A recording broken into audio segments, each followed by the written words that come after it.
Oh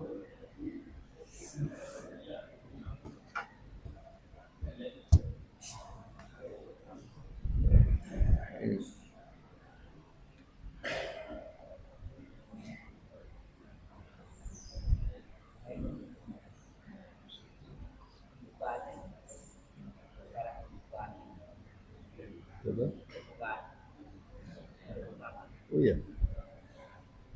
Bismillahirrahmanirrahim. Alhamdulillahi rabbil alamin. Wa bihi nasta'inu ala umuri dunya waddin. Allahumma salli wa sallim wa barik wa karrim ala nabiyyina wa habibina wa mursyidina Muhammad wa ala alihi wa sahbihi wa tabi'ina wa man sara ala nahjihim wa da'a bida'watihim ila yaumiddin. Allahumma arzuqna al-ikhlas was-sidq fil qawli wal amal. Allahumma ati nufusana taqwaha wa zakkiha anta khairu man zakkaha anta waliyuha wa maulaha. Allahumma a'inna ala dhikrika wa syukrika wa husni ibadatik waj'alna minar rasyidin wal mukhlisin wal muttaqin amin ya rabbal alamin. Bapak Ibu, saudara-saudara semuanya, jamaah Baitus Salam yang saya muliakan rahimakumullah. Assalamualaikum warahmatullahi wabarakatuh. Kita bersyukur pagi hari ini sehat, bisa menunaikan ibadah sholat subuh berjamaah. Andaikan pahalanya sholat subuh berjamaah itu ditunjukkan begini oleh Allah, masjid ini nggak muat. Tapi berapa banyak orang yang mendengar adzan tapi tidur. Oleh karena itu, yang sudah di masjid ini jangan tidur, ya. Nah, ini saya awali supaya nggak ngantuk ini. Nanti saya ngomong macam-macam ini tidur. Saudara-saudara, kalau urusan agama, urusan surga, kita harus bersaing. Wasabiqu ila maghfiratin min rabbikum wa jannah. Itu Allah mengatakan begitu. Kamu jangan ketinggalan. Kok duduknya di belakang?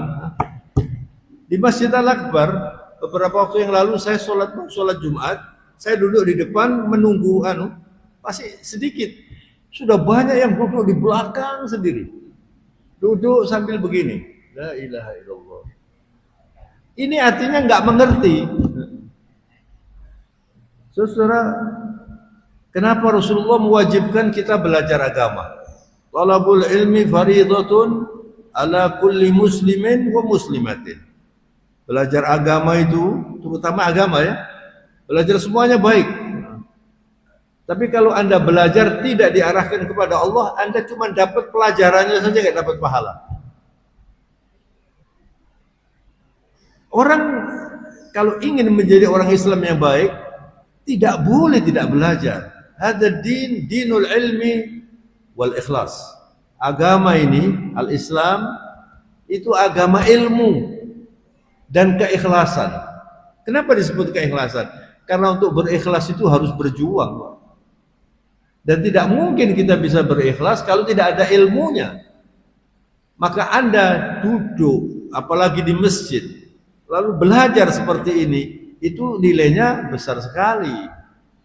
Maka kalau orang sudah diwajibkan untuk belajar, lalu tidak mau belajar, nah ini tidak mau belajar, dia berdosa. Kalau sunnah, ini sunnah, Anda nggak sholat sunnah, saya nggak mau sholat sunnah, nggak sempat, saya malas, Anda nggak berdosa. Tapi urusan yang wajib, tidak Anda kerjakan, berdosa. Kadang-kadang orang mengatakan begini, pernah ada orang datang ke rumah saya, mengantarkan orang mau masuk Islam. Kebetulan satu kantor ini. Lalu orang yang diantarkan ini ibu akan menikah dengan orang dari Amerika atau dari Barat itu mau masuk Islam nih, yang dari Barat ini. Lalu yang mengantarkan ini ke rumah saya mengatakan, ini Pak, ini mau masuk Islam, saya kan nggak ngerti Islam Pak. Lah saya ini awam Pak Islam itu Pak. Jadi makanya saya ajak kemari. Lah sebagai orang awam ini disebut bolak-balik Pak. Awam. Waktu mau pulang, terus saya tanya gini, sampai mulai awam tahun berapa? Sampai gitu. Lu masa nggak sholat Jumat sampai ini? Jadi sholat Jumat itu apa? supaya belajar. Sholat Jumat itu loh. Supaya orang ini belajar terus. Pulang dari sini, jangan kemudian tidur. Ayatnya tadi, kalau Anda belajar seperti itu, insya Allah nanti bisa menjadi lebih baik keislamannya ini. Kita baru saja menyelesaikan ibadah Ramadan. Ya kan? Bapak taraweh kan waktu Ramadan? Taraweh, sahur. Ya. Kemudian sholat subuh kan lebih ramai itu waktu Ramadan. Ya. Kalau Anda sholat tarawehnya 11 rakaat, sebulan itu 330 rakaat tuh, Pak. Kalau Anda sholat tarawehnya 23, sebulan itu hampir 1000 itu, 1000 rakaat. Tapi kalau sholatnya itu pokoknya yang penting target, nggak akan ada dampaknya, Pak. Makanya perlu kita ini belajar apa sih sholat itu? Sholat itu apa? Pagi hari ini saya ingin menyadarkan saya dulu dan semuanya yang hadir, nanti sampaikan kepada keluarga. Orang yang ingin surga, dicatat ya, orang yang ingin surga belum mengagungkan sholat, sulit masuk surga. Kalau sekedar sholat, itu kalau bahasanya orang Ampel, sholatnya al-kobru. Ngerti sampai al-kobru? Lek kober ya sholat. Terus ikut pengajiannya juga al-kobru. Pengajian al-kobru itu kalau sempat. Kalau sempat ya saya ngaji, kalau nggak sempat. Ini berarti tidak berjuang untuk urusan surga. Tapi untuk urusan bisnis, untuk waduh berjuang luar biasa, Pak. Terbalik, saya nggak tahu ini. Saya sudah berapa tahun saya ini ceramah di sini? Puluhan tahun ya. Loh, saya hari ini masih sehat ini. Antum juga sehat ini. Kita manfaatkan untuk ini. Ini jangan dikira ini murah loh, Pak. Jangan dikira murah ini. Dan kita nggak tahu ini. Saya masih bisa ceramah lagi apa nggak tahu. Ini kan hari Ahad ya. Nanti Jumatan. Jumat ini. Anda apa bisa Jumatan lagi apa nggak tahu kita. Nggak tahu.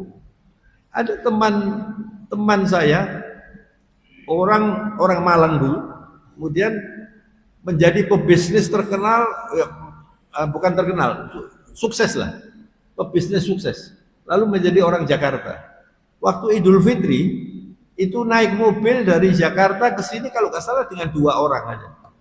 Dia sendiri yang nyetir, Pak. Sehat ini, mau Idul Fitri di Surabaya. Sampai di Pekalongan sakit kepala, saya berhenti sebentar mau cari obat, lalu berhenti di klinik atau di rumah sakit kecil gitu. Itu di Pekalongan, Pak, di Pekalongan. Sampai di rumah sakit diperiksa meninggal, Pak. Meninggal. Jadi nggak sampai ke Surabaya. Lalu saya mikir, Allah, coba bayangkan. Lalu Anda dapat kesempatan tidak dimanfaatkan. Ya kalau masih hidup besok. Makanya salah satu cara Nabi mendidik kita ini, itu Nabi mengatakan dalam sholat, Nabi itu kalau jadi imam ya, sawu sufufakum wala takhtalifu fatakhtalifu qulubukum. Kamu jangan berselisih itu. Jangan seenaknya, kadang-kadang orang datang terus berdiri aja. Ini di rongganya nggak mikir, gitu loh, nggak mikir.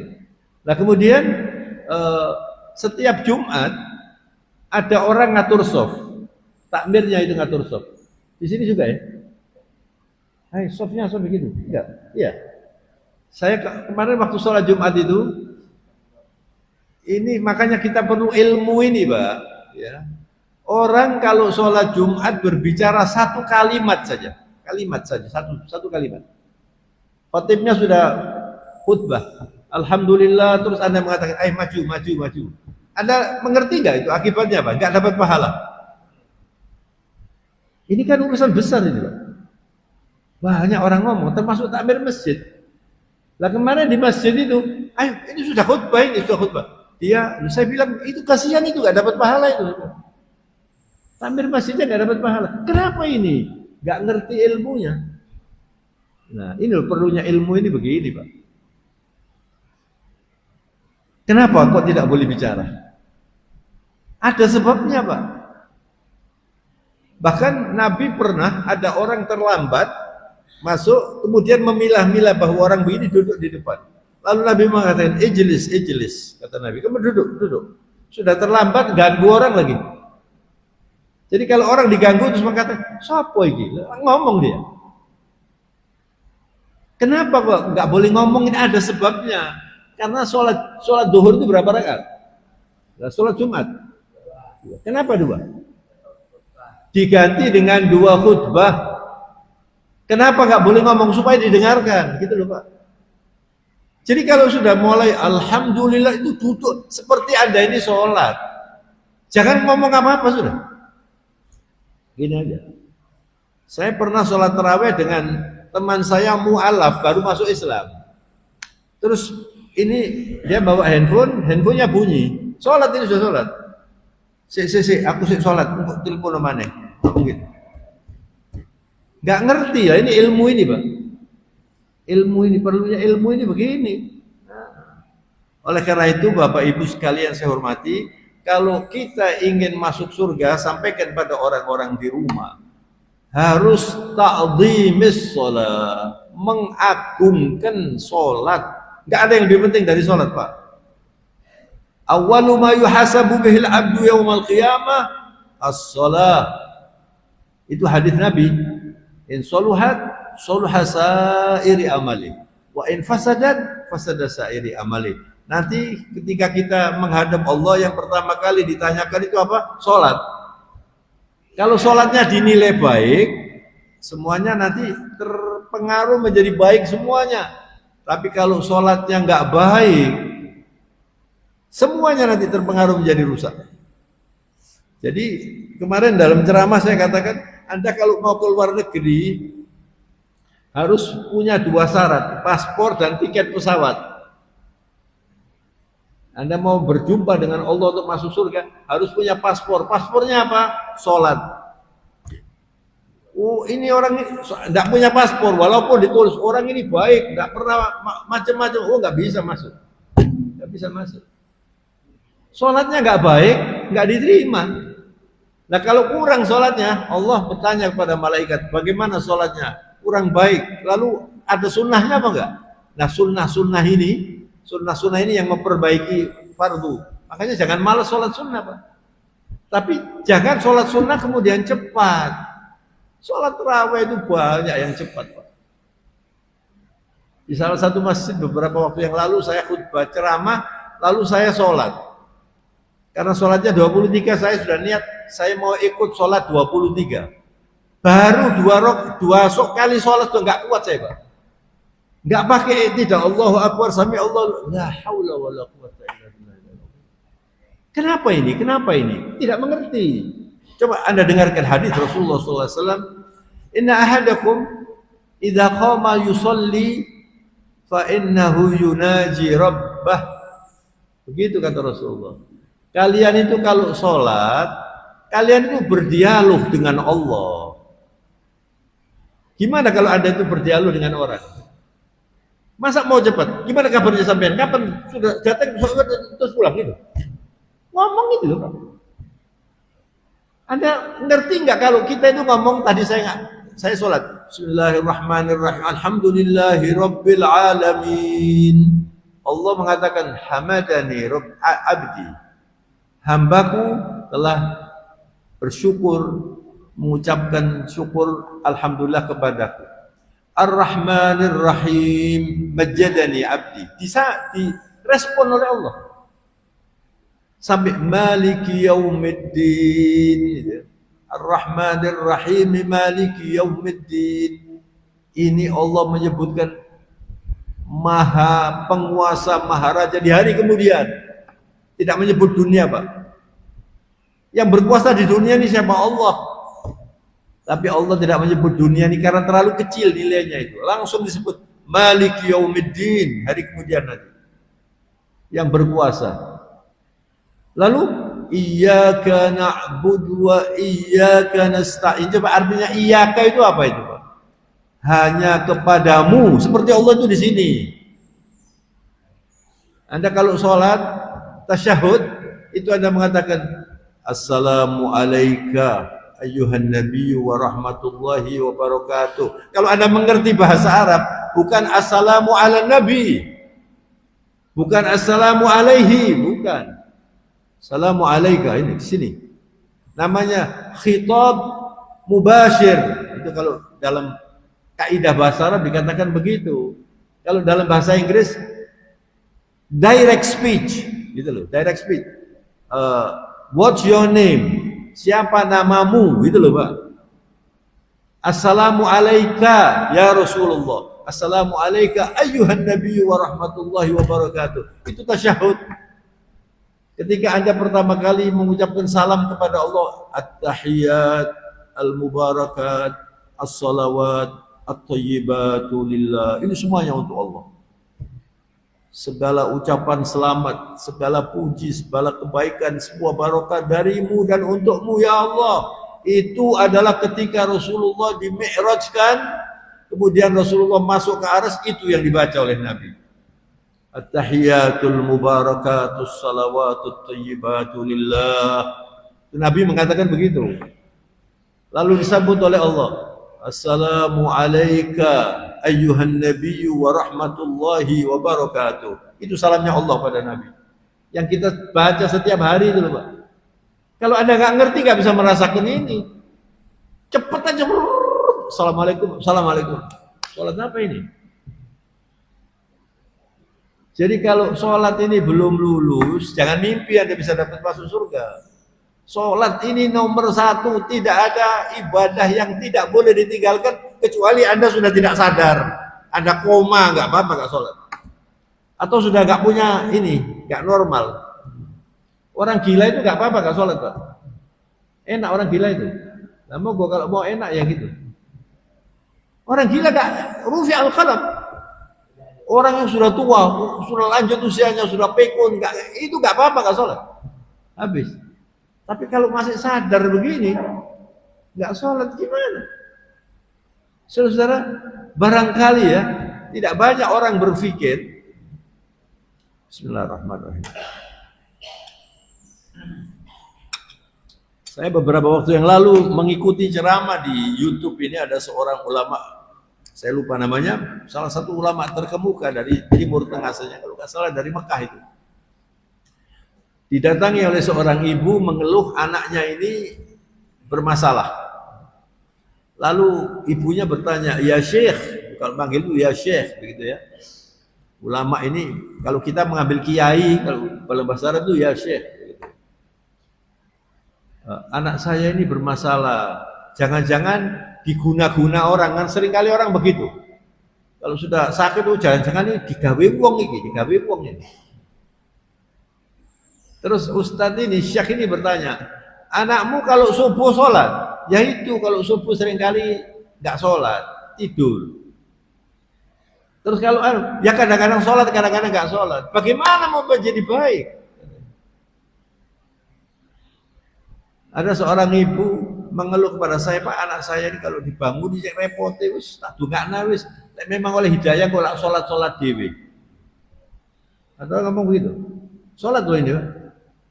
Syekh ini bertanya, ibu tahu nggak kalau anak anda itu nggak sholat, apalagi berkali-kali ketiduran nggak sholat subuh jam 6, itu sama dengan habis sudah waktunya. Dosanya orang yang tidak sholat itu, Pak, sampaikan nanti kepada orang-orang yang malas sholat itu, lebih besar dari minum, lebih besar dari judi, lebih besar dari zina, lebih besar dari dosa-dosa yang lain. Itu dosanya nggak sholat satu kali aja, karena dia memutuskan hubungannya dengan Allah. Kalau dia mati dalam waktu itu gimana? Makanya nggak bisa sholat ditinggalkan. Saya kalau datang ke rumah sakit menjenguk orang itu, saya sampaikan kepada yang jaga itu, selama dia ini masih sadar, ingatkan sholat, jangan nggak sholat. Jangan sampai kita nanti dicabut rohnya dalam keadaan tidak sholat, sedangkan masih bisa sholat. Tapi kalau sudah koma, sudah selesai. Tapi kalau masih sadar, bisa ngomong, bisa macam, bisa makan, bisa ingatkan sholat. Kalau nggak bisa sholat berdiri, duduk. Nggak bisa sholat duduk, berbaring. Nggak bisa wudhu, tayamum. Lu coba. Anda di pesawat sholat, di kereta api sholat, jangan ditinggalkan sholat itu, sudah. Karena sholat itu yang membuat kita terhubung dengan Allah Subhanahu wa Ta'ala. Dan sholat itu, saudara, Nabi dalam hadis mengatakan, laisa kullu musallin yusalli.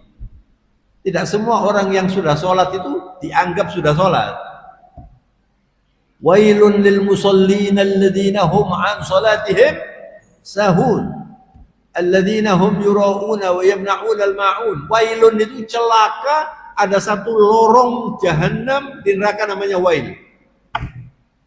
Siapa itu?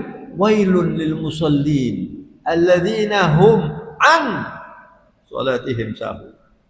Ada seorang sahabat ditanya anaknya, wahai ayah, siapa yang tidak lalai dalam sholatnya? Semua orang kalau sholat itu lalai. Tadi waktu sholat subuh tadi sampai ingat apa? Begitu Allahu Akbar, apa yang diingat? Kadang-kadang ingat iki kunci mau non di kok, gak ono kunci. Kadang-kadang ingat, waduh, durung sarapan nih. Itu ingat semua, Pak. Tadi ingat apa enggak? Ingat apa tadi? Nilai kita sholat itu, Pak, berapa persen Anda ingat Allah, itu nilainya. Makanya dianjurkan sholat berjamaah, apalagi subuh. Yang sudah kebiasaan sholat subuh ini pertahankan, Pak. Sholat subuh ini mahal sekali. Oh, sholat sunnahnya aja seperti dunia dan seisinya lebih baik. Sholat sunnah itu. Maka kalau orang itu ingin hidupnya aman, hidup aman itu tidak berarti duit akeh terus gak tahu loro, bukan itu.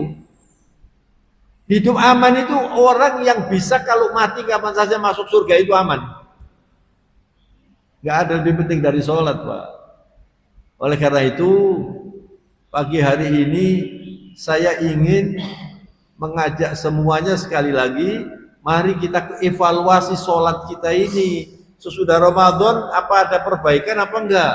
Itu loh, Pak. Sudah Ramadan apa kita semakin cinta Quran apa enggak? Jangan cuma target, saya Ramadan ini khatam 2 kali, sudah itu enggak baca Quran.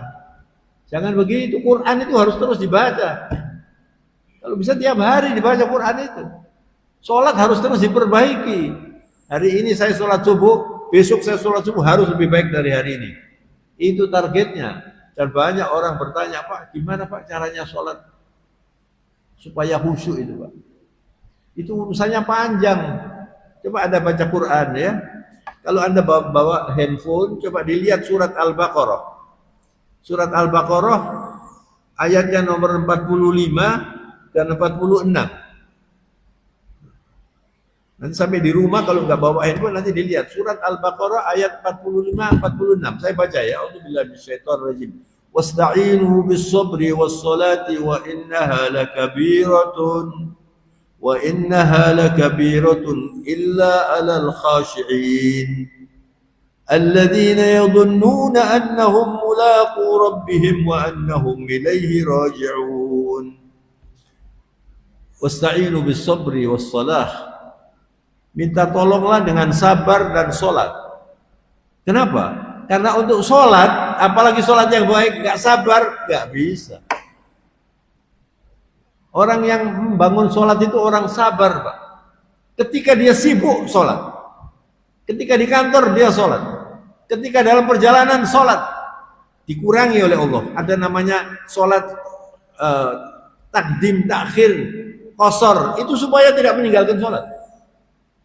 Jadi sabar, harus sabar. Orang sholat ini nggak bisa nggak sabar, Pak.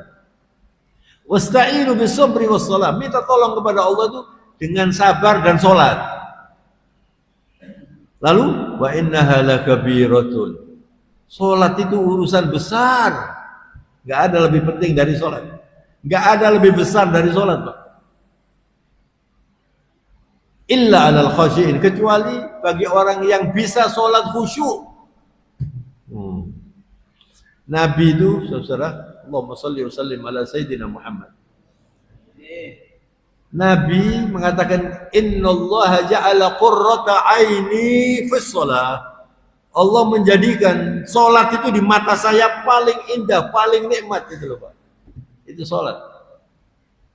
Nah kalau orang sudah bisa menikmati sholat, sudah selesai Pak. Terus hubungannya dengan Allah itu akrab. Dalam percakapan sehari-hari kita kan sering mendengar, oh saya dekat dengan gubernur, ingin dekat. Oh saya dekat dengan presiden, saya dekat dengan menteri. Kalau dekat itu kan enak Pak. Tapi kalau Anda jauh, nggak, apalagi dibenci. Nah, dekat dengan Allah nggak dipikir Pak. Yang membuat menteri, yang membuat presiden, yang membuat dunia, yang masukkan orang ke surga itu Allah. Lalu Anda tidak berusaha mendekati Allah. Bagaimana akan bisa diterima oleh Allah Subhanahu wa taala? Dan untuk bisa khusyuk ini, kenapa orang-orang yang khusyuk ini kok bisa menikmati salat?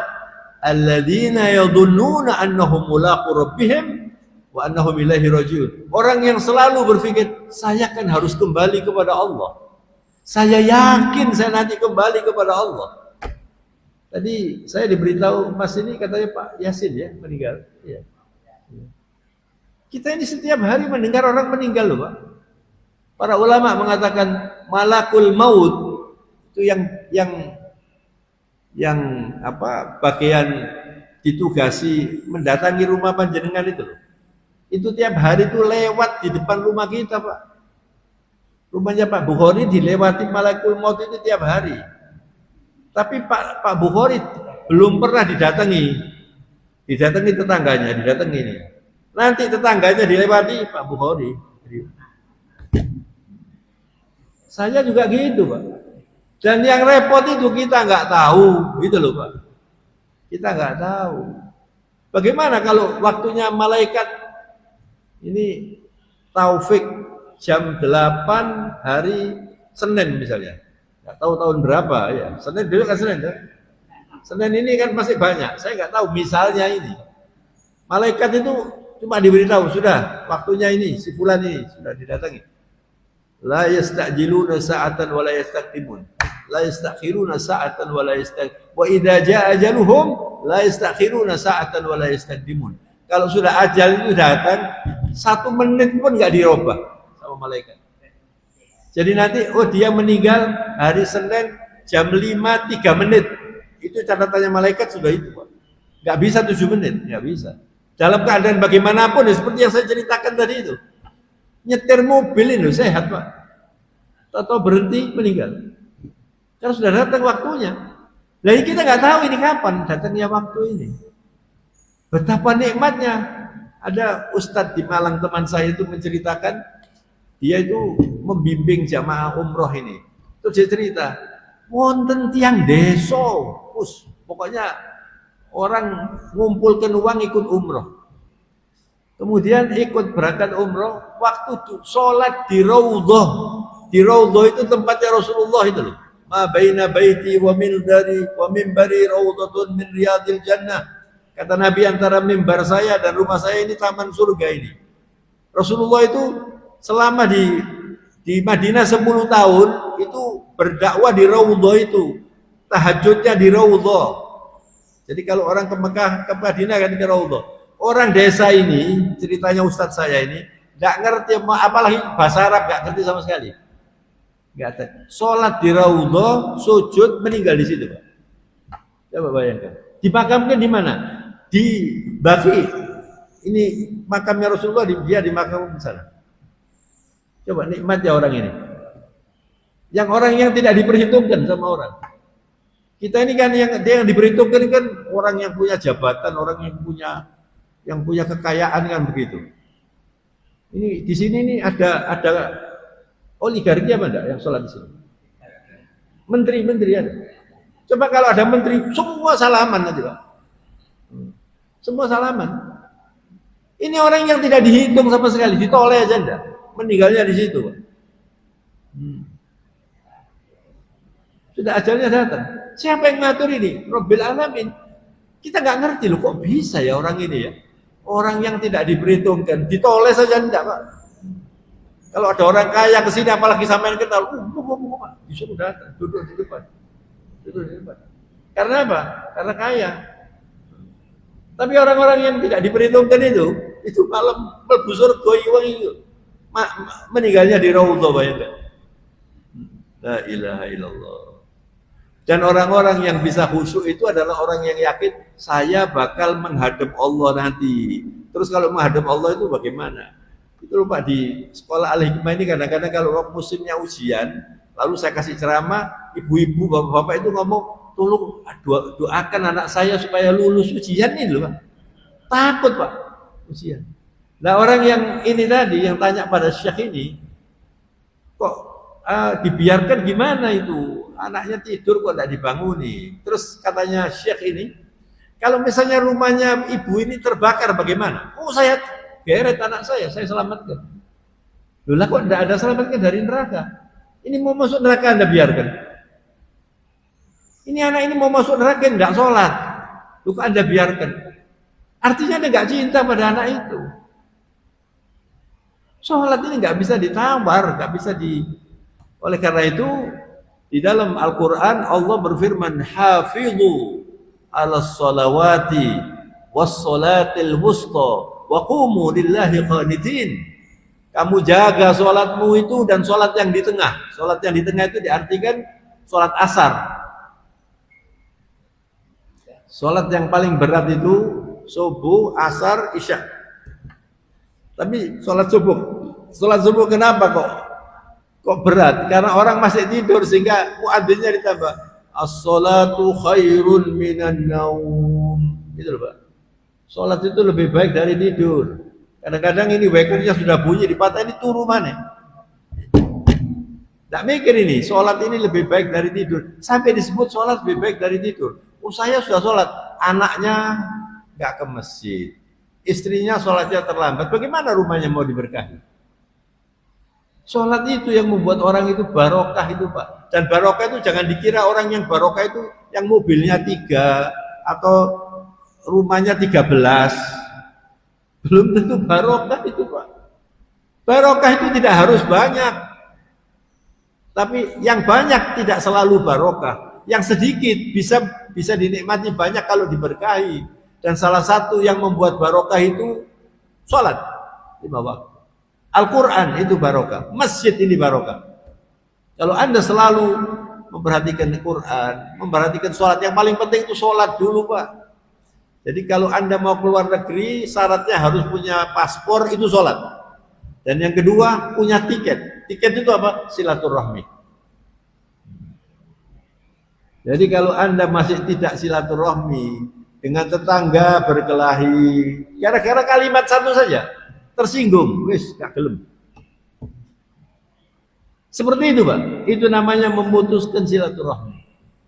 Nah kalau memutuskan silaturahmi, itu artinya memutuskan rahmat Allah. La ilaha illallah. Gara-gara apa Pak? Itu nafsu saja. Makanya kalau kita ingin sukses Pak, tidak cukup kita itu mau saya pulang habis ini saya mau memperbaiki sholat, gak cukup.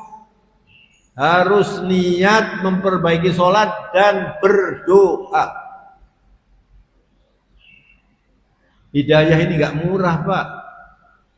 Beberapa waktu yang lalu ada teman saya sudah lama nggak pernah ketemu, terus ketemu.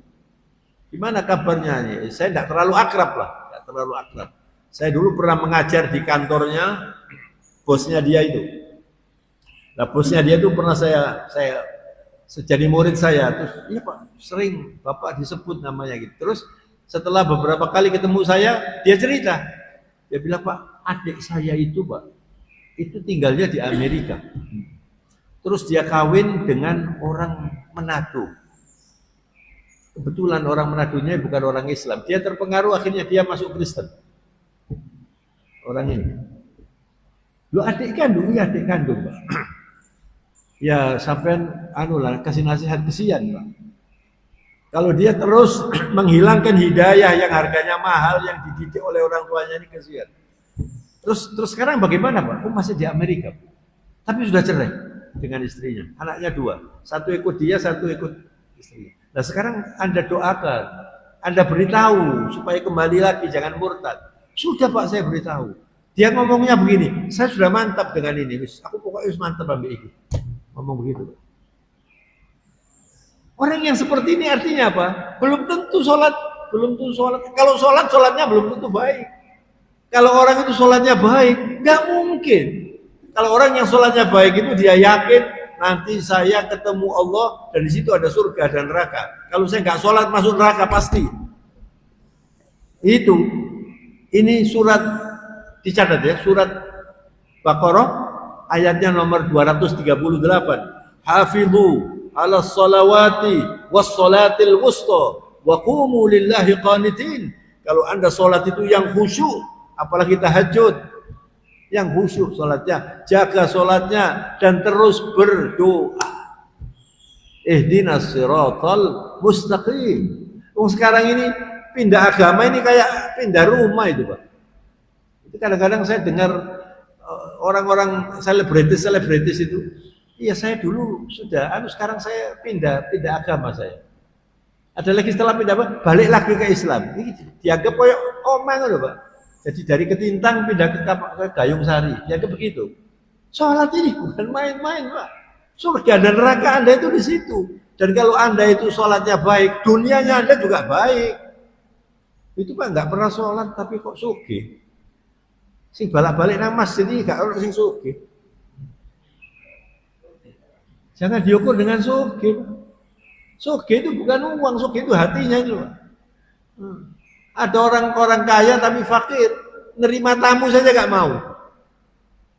Itu namanya orang kaya yang pikir, orang kaya yang fakir itu, Pak. Tapi kalau orang itu diberkahi oleh Allah, itu luar biasa. Oleh karena itu, Bapak Ibu sekalian, supaya kita pulang semuanya memperbaiki sholat, kurang berapa menit ini? Masih ada waktu ya? Ya, 5 menit. 5 menit ini Pak ya. Bagaimana supaya sholat kita itu bisa baik? Ulama bertanya, Anda mulainya sholat itu dari mana? Dijawab dari takbiratul ihram. Keliru.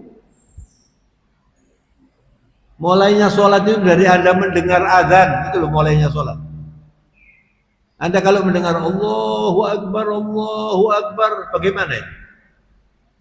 Kok cepet deh, ya kapan ini zuhur wis asar. Terus gak dijawab azannya. Itu berarti dia gak siap sholat itu.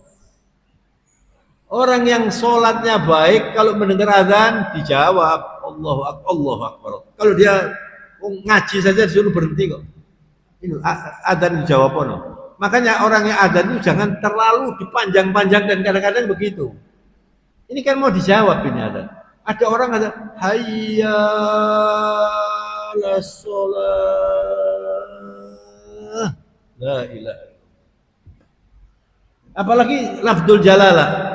Allahu Akbar. Ada seorang ustaz mengatakan, kamu namanya siapa? Ali. Kamu siapa panggil? Ali. Ayo apa? Jadi ada peraturannya, ilmu lagi. Adzan itu pakai ilmu.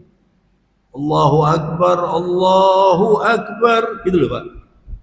Hayya 'alas shalah. Nah, cukup sudah. Jangan hayya, ada begitu Pak. Hayyanya ini ditambahi bahwa sholat. Jadi orang yang mau jawab ini gak mari-mari, ya akhirnya gak jawab. Ini ilmu lagi. Termasuk juga nuwun sewu, saya mohon maaf yang banyak, imam. Kita sulit akan bisa khusyuk kalau imamnya nggak khusyuk, Pak. Imam tidak boleh terlalu panjang, tidak boleh terlalu cepat. Beberapa masjid di Surabaya ini saya sudah coba sholat di sana, sholat di sini. Ada beberapa wis tak siwak, nggak mau ke masjid itu lagi. Sholatnya kayak ekspres, tahu ekspres? Bukan sholat ini. Lebih baik olahraga saja sudah. Sholat itu berdialog dengan Allah, Pak. Terlalu panjang juga nggak boleh. Terlalu cepat juga nggak boleh. Bagaimana? Niru Nabi. Di Masjid Al-Hikmah saya buatkan peraturan. Kalau sholat maghrib yang dibaca juz amma saja. Jangan sholat maghrib membaca surat Al-Naml 30 ayat. Makmumnya gak mari-mari, gak rukuk-rukuk ini. Akhirnya makmumnya gak khusyuk semua. Cek dowoi imam iki, cek dowoi imam iki. Loh, ilmu lagi, Pak. Begitu loh, Pak. Muadzin perlu ilmu, imam perlu ilmu. Jadi yang pertama, Anda jawab adzan supaya Anda dapat pahala. oh saya mau sholat ini. Kalau Anda jawab adzan terus wudu, kedua wudu. Wudu ini jangan dikira cuci tangan wudu itu. Separuhnya sholat itu wudu. Wudu itu harus dengan baik. Nabi pernah mengatakan begini, saya terjemahkan saja. Saya rindu dengan saudara-saudara saya. Waddi an altaqi ikhwani kama qala sallallahu alaihi wasallam. Nabi mengatakan pada sahabat, saya rindu ingin bertemu dengan saudara-saudara saya, kata Nabi. Sahabat menjawab, alasna ikhwanuka ya Rasulullah? Bukan kami ini saudaramu. Saudaranya Nabi lah, antum ashabi. Kamu ini sahabat saya, kata Nabi. Lalu, waman ikhwanuka ya Rasulullah? Siapa saudara-saudaramu? Kata Nabi begini, qaumun ya'tuna min ba'di la yarani wa yu'minu bi. Nanti ada kaum yang tidak pernah melihat saya, dia mengimani saya. Kita semuanya ini loh Pak. Ini namanya saudaranya Nabi. Kalau Anda memperhatikan pelajarannya Nabi. Lalu ditanya oleh para sahabat, bagaimana Rasulullah bisa mengenal saudaranya? Oh ini jamaah Masjid Baitul Salam. Nanti Nabi yang memberi syafaat itu tahu ini Baitul Salam. Kok bisa tahu? Kata sahabat. Lalu Nabi menjawab, innahum ghurrul muhajjalin. Kata Nabi, mereka itu wajahnya bercahaya. Karena apa? Karena wudu. Wudunya yang istimewa. Kayak wudu cepet-cepetan. Di Masjid Al-Falah ini saya pernah wudu. Terus ada orang wudu ini. Sampean saya di Pasar Turi ya. Begini. Gimana wudu bisa khusyuk? Wudu itu yang khusyuk ini. Mencuci muka ini ya. Ya Allah, ini banyak dosanya ini. Ada cuci yang baik, berguguran dosanya Pak. Mencuci tangan. Ini seringkali berdosa tangan ini Pak. Bisa berguguran. Jadi wudu ini luar biasa. Kemudian diusap kepalanya, ya Allah, diusap kepalanya. Telinganya dibersihkan, kakinya dibersihkan. Keluar dari wudu, asyhadu an la ilaha illallah, asyhadu anna Muhammadan abduhu wa rasuluh. Allahumma ij'alni minat tawwabin, waj'alni minal mutatahhirin, waj'alni min ibadikas salihin. Terus ngambil pakaian mau ke masjid. Ketika mengambil pakaian, bismillahirrahmanirrahim, pakai pakaian. Begitu Rasulullah itu Pak. Kemudian keluar dari rumahnya ke masjid, Nabi mengatakan, Allahumma ij'al fi qalbi nura, wa fi yamini nura, wa fi yasari nura, wa fi basari nura, wa min tahti, minta cahaya. Begitu doanya Nabi ke masjid itu Pak. Bukan ngobrol, masuk masjid dengan kaki kanan. Anda seperti itu. Apalagi sholat Jumat, beberapa kali saya ngomong, sholat Jumat itu. Harus pakai pakaian yang baik. Oh, Jumatan kaosan, ya apa sih? Yang penting kan tutup aurat. Ya kalau nggak ngerti ya begini nih Pak. Anda kalau sholat Jumat itu yang baik, karena Anda sholat Jumat kalau dengan cara seperti yang diajarkan Nabi, dibersihkan dosanya dari Jumat ke Jumat. Tiap Jumat bersih, tiap Jumat bersih. Kapan saja meninggal dunia husnul khotimah Pak. Tapi kalau Jumat ngomong lagi, nggak dapat apa-apa Pak Jumat. Kenapa? Ilmu lagi. Jadi Anda jawab adzan, Anda wudhu yang baik, kemudian Anda harus sering menghadiri majelis taklim seperti ini. Ini hukumnya wajib. Jangan males belajar. Harus bersaing untuk belajar supaya ngerti, begitu loh Pak. Yang ketiga, Anda belajar bagaimana hidupnya Nabi itu. Nabi yang sudah pasti masuk surga, selalu berdoa, selalu minta hidayah itu Nabi. Aisyah radhiyallahu anha mengatakan, "Kana sallallahu alaihi wasallam yuhadditsuna wa nuhadditsuh, wa idza jaa waqtu nida, idza sami'a al-adzan, ka'annana la na'rifuhu wa huwa la ya'rifuna." Kata Aisyah radhiyallahu anha, Nabi itu kalau dengan kami ini akrab sekali berdiskusi, tapi ketika mendengar Allahu Akbar sudah seperti Nabi nggak kenal kita. Kita nggak kenal Nabi, sudah sibuk mau berangkat sholat. Itu cara hidup Nabi. Jadi jangan dikira adzan itu cuman sekedar itu kebiasaan, bukan, itu dipanggil itu. Nah kemudian tumakninah sholatnya, bukan cepet-cepetan, tapi juga nggak boleh terlalu lama. Nabi marah pada orang yang terlalu lama sholatnya itu. lama sekali. Kalau Anda mau lama tahajud, dan Anda kalau ingin sholatnya itu bisa khusyuk, berdoa dan banyak sholat lail, sholat tahajud. Gak ada orang tahu, cuma Anda dengan Allah sendiri. Anda yang mendengar dan Allah. Itu yang membuat orang bisa sholat khusyuk. Dan setiap hari kalau Anda bisa tahajud, Masya Allah, sholat Anda akan baik. Dan ketika sholat sudah baik, semuanya nanti diterima oleh Allah Subhanahu Wa Taala. Amal-amal yang lainnya diampuni. Tapi ketika sholat tidak baik, terpengaruh semuanya. Dan yang kedua seperti saya katakan tadi, silaturahmi itu dari sini, dari hati. Berjabat hati sebelum berjabat tangan. Ada orang jabat tangan tapi hati ini sik pegel kayak itu, belum silaturahmi.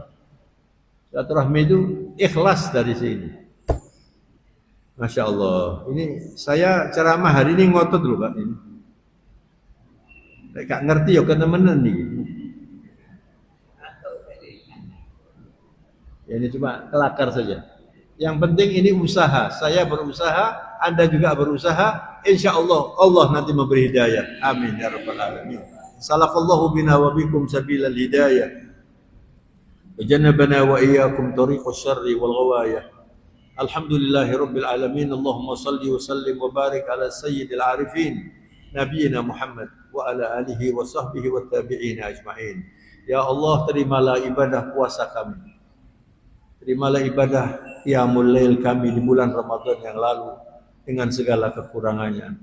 Ya Allah, jadikanlah kami hamba-hambamu yang bisa menikmati Lailatul Qadar.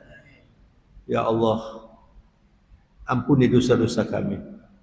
Dosa-dosa kedua orang tua kami yang masih hidup atau yang sudah mendahului kami. Ya Allah, jadikanlah kami hambamu yang bisa menikmati sholat dan bisa membangun sholat dengan baik. Berilah hidayah kepada kami semua dan keluarga kami, anak-anak kami, dan semua yang terkait dengan kami. Ya Allah, jadikanlah kami hamba-hambamu yang tidak sulit bersilaturahmi, tidak sulit memaafkan orang dan tidak sulit minta maaf. Semoga Allah melapangkan hati kita semuanya untuk menjadi hambanya yang khusyuk salatnya dan tidak sulit untuk bersilaturahmi. Rabbana atina fid dunya hasanah wa fil akhirati hasanah wa qina adzabannar. Allahumma ighfir lana wa liwalidina warhamhuma kama rabbayana shighara. Allahumma taqabbal minna innaka antas samiul alim wa tub alaina innaka antat tawwabur rahim. Wa sallallahu ala nabiyyina Muhammad wa ala alihi wa sahbihi wa sallam. Subhana rabbika rabbil izzati amma yasifun. Wassalamun alal mursalin walhamdulillahi rabbil alamin. Al-Fatihah. Ar-Rahmanir Rahim Maliki yaumiddin iyyaka na'budu siratal ladzina an'amta 'alaihim ghairil maghdubi 'alaihim waladdallin. Akhirnya saya mohon maaf. Wabillahi taufiq wal hidayah. Wassalamualaikum warahmatullahi wabarakatuh.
Alhamdulillah, Mas Arif Fatoni, selamat mengenang masa-masa muda di Masjid Baitul Salam. Semoga menjadi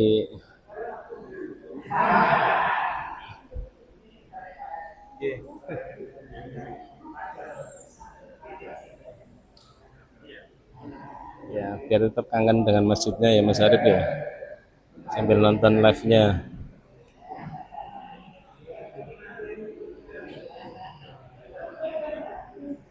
Demikian tadi pengajian rutin bersama beliau Ustadz Dr. Andes Haji Muhammad Taufik Abi. Ini adalah sebagai awal setelah libur beberapa minggu. Sebagai pembukaan, insya Allah kami akan rutin kembali berkegiatan untuk pengajian rutin Ahad pagi ini. Demikian, mohon maaf. Assalamualaikum warahmatullahi wabarakatuh.